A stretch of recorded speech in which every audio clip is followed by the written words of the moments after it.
Hello everyone, जैसा कि हम इंग्लिश पेडोलॉजी के लॉन्ग क्वेश्चंस देख रहे हैं, तो उसमें हम आगे चलते हैं। आज का क्वेश्चन है describe the place of English language in India. Means आपको क्या करना है, आपको प्लीज़ बताना है इंग्लिश लैंग्वेज की इन इंडिया में। ठीक है, चलिए इस क्वेश्चन का जो आंसर है आगे क्वेश्चन और शॉर्ट में दिया हुआ है, उससे रिलेट करके देखते हैं। क्वेश्चन दिया हुआ है right the place of English in India.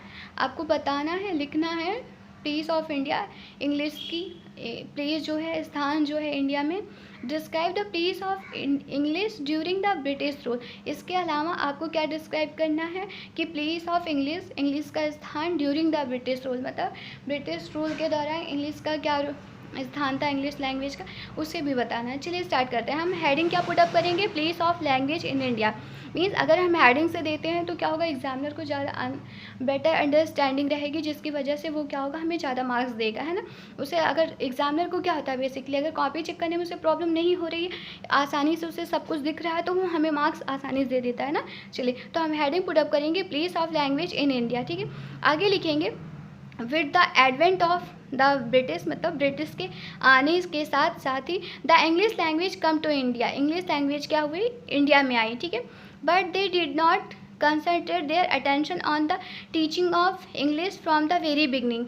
बोला जा रहा है बट दे किसके लिए लगा, ब्रिटिश के लिए लगा। दे डिड नॉट कंसंट्रेट, वो किस पे कंसंट्रेट नहीं थे, इंग्लिश लैंग्वेज को उसको स्प्रेड करने के लिए।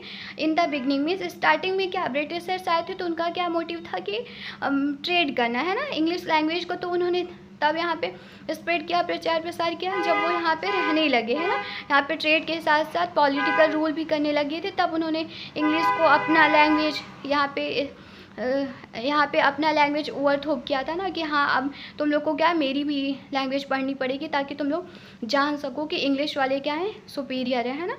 दे हैड कम एज ट्रेडर, वो किस रूप में आए थे, पहले तो वो ट्रेडर के रूप में आए थे। मैंने भी कहा कि वो कंपनी स्थापित करने, सिर्फ ट्रेड करने के लिए आए थे, है ना।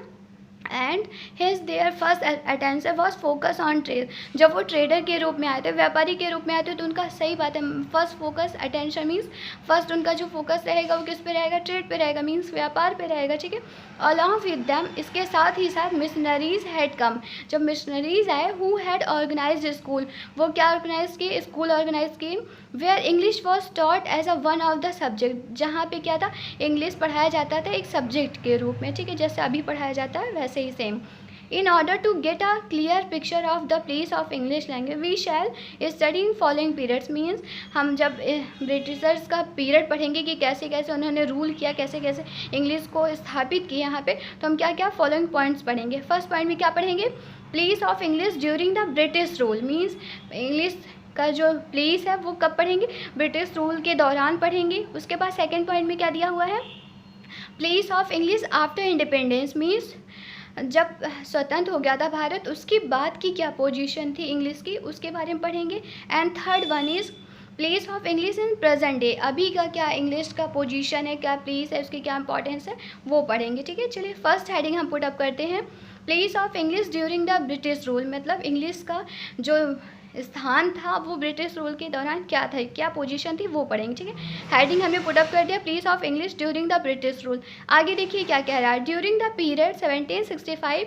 बिटवीन 1833, मीन्स इस पीरियड 1765 से 1813 के दौरान, इस पीरियड के दौरान, इस समय काल के दौरान, the British ruler of the company never taught of English language, जो ब्रिटिश रूल की कंपनी थी वो नेवर टॉट मतलब नहीं पढ़ाना चाहती थी इंग्लिश लैंग्वेज को ऑन इंडियंस पे। क्यों, क्योंकि वो ट्रेड पे फोकस कर रहे थे, इसी वो इंग्लिश लैंग्वेज के स्प्रेड पे ज़्यादा फोकस नहीं कर रहे थे। ठीक है, आगे बोला है they were afraid of teaching their language on to their subject. वो क्या चाहते थे, वो डरे हुए थे। मीन्स जैसे वो अमेरिका में क्या था कि उन्होंने अपनी लैंग्वेज से कहा जाता तो अमेरिका में जो अमेरिका के पीपल्स थे वो क्या कर दिए थे, उनके खिलाफ रिवोल्ट कर दिए थे कि नहीं, मुझे फ्रीडम चाहिए, हम गुलाम नहीं रह सकते हैं, बंधनों में नहीं रह सकते हैं। तो इसकी वजह से वो क्या थे, वो डरे हुए थे कि इन लोग को भी, इंडियंस को भी सिखा देंगे तो ये भी जान जाएंगे रूल रेगुलेशन, और मुझसे क्या करेंगे, हक मांगेंगे, लड़ाई करेंगे, है ना। They view on the British officers, ये व्यू किसका था, ब्रिटिश ऑफिसर्स का था। क्यों, देखिए मैंने अभी जो बताया वही आगे कहा गया है। We lost our colonies in America, हम अपनी कॉलोनीज अमेरिका में क्या कर चुके हैं, खो चुके हैं। बाय इम्पार्टिंग आर एजुकेशन, अपने एजुकेशन को देकर। We need not do so in India, मैं ऐसा इंडिया में नहीं चाहता हूँ, ठीक है। आफ्टर या नहीं चाहता या ऐसी ज़रूरत नहीं समझता फ़िलहाल तो ऐसे। After the battle of Plassey in 1757, battle of Plassey मतलब प्लासी का युद्ध कब हुआ था? 1757। उसके बाद से the British found themselves in the position of ruler in spite of trader.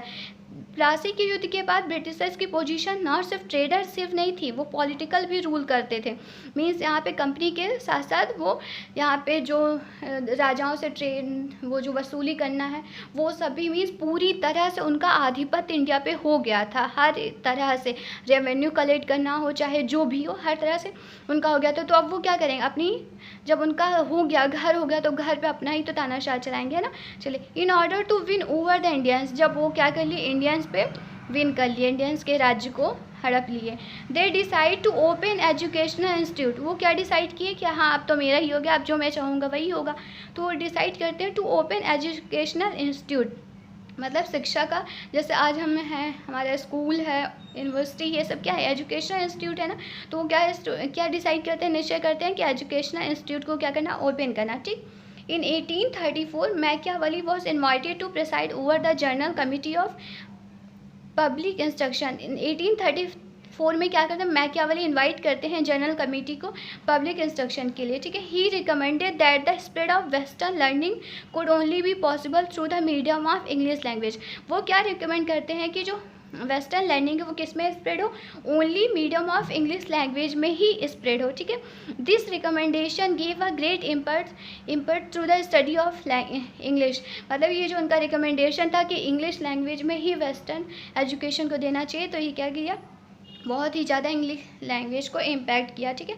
The Magna carta of Indian education the Wood dispatch also confirmed, जो मैग्ना कार्टा आया था इंडियन एजुकेशन में, जो कि वुड डिस्पैच से वो क्या था, ऑल्सो कन्फर्म हो गया था, ये मतलब ये निश्चित हो गया था कि हाँ इंग्लिश ही पढ़ाया जाएगा।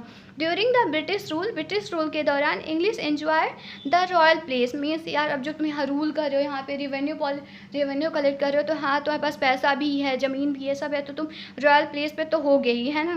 The position of English during the period has been well एक्सप्रेड, a word of champion has, जो इंग्लिश की पोजीशन थी, मीन्स एकदम इंग्लिश क्या था, सभी जो पीपल्स थे उनको इंग्लिश पढ़ना कंपलसरी था, अगर वो इंग्लिश नहीं पढ़ेंगे तो एजुकेशन नहीं ले सकते हैं, तो हाँ चैम्पियंस के प्लेस पे ही था, है ना।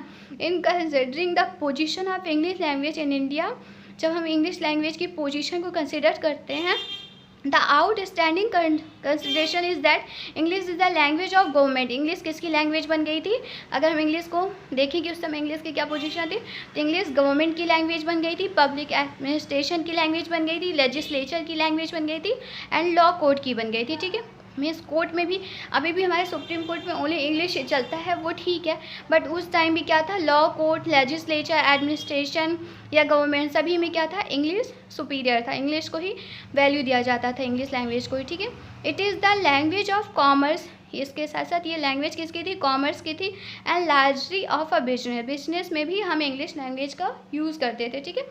It is the medium and the only medium of communication, ये क्या हो गया था, कम्युनिकेशन का मीडियम भी हो गया था, किसके बीच, between the educated man and between the various English language areas. Means educated person mostly क्या बोलते थे, इंग्लिश ही बोलते थे। हाँ हमारे इंडियंस जो एजुकेटेड थे वो मोस्टली नहीं प्रेफर करते थे कि हाँ इंग्लिश ही हर जगह होनी चाहिए, बट जो ऑलमोस्ट एजुकेटेड पर्सन थे वो क्या करते थे, इंग्लिश लैंग्वेज को ही हर जगह। अब देखिए public opinion, government, legislature, law court, इन सब में जो पीपल हैं वो एजुकेटेड ही होंगे, और एजुकेटेड हैं तो उन्हें कौन सी लैंग्वेज बोलनी पड़ेगी, इंग्लिश, क्योंकि वहाँ पे कौन सी लैंग्वेज चल रही है, इंग्लिश ही चल रही है ना।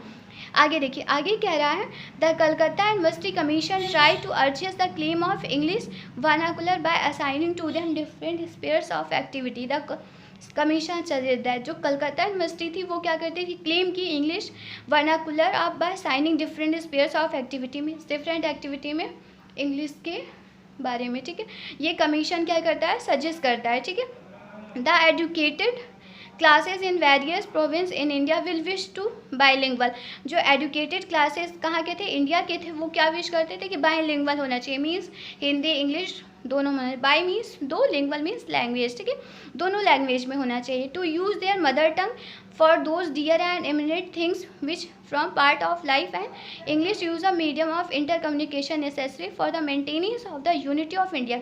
उनका कहना था कि जो बाईलैंग्वेज है उसमें से एक लैंग्वेज क्या होनी चाहिए, हमारी मदर टंग की होनी चाहिए, और दूसरी लैंग्वेज क्या होनी चाहिए, कम्युनिकेशन के लिए हो, ठीक है। तो ये क्या मेंटेन करेगा, unity of India, means India को एक साथ एकता में पिरो के रखेगा, ठीक। And touch of with other countries, और क्या करेगा, ये टच करेगा मीन्स इंस्पायर करेगा अदर कंट्रीज़ को, ठीक है। आज हमने देखा कि इंग्लिश की जो प्लेस थी वो इन ब्रिटिश रूल के दौरान, हमारा क्वेश्चन भी यही था, right the place of English in India, describe the place of during in British rule. British rule के दौरान हमारी जो इंग्लिश की प्लेस थी वो हमने देखा। आगे के लेक्चर में हम आगे देखेंगे next question. Thank you so much, जय हिंद।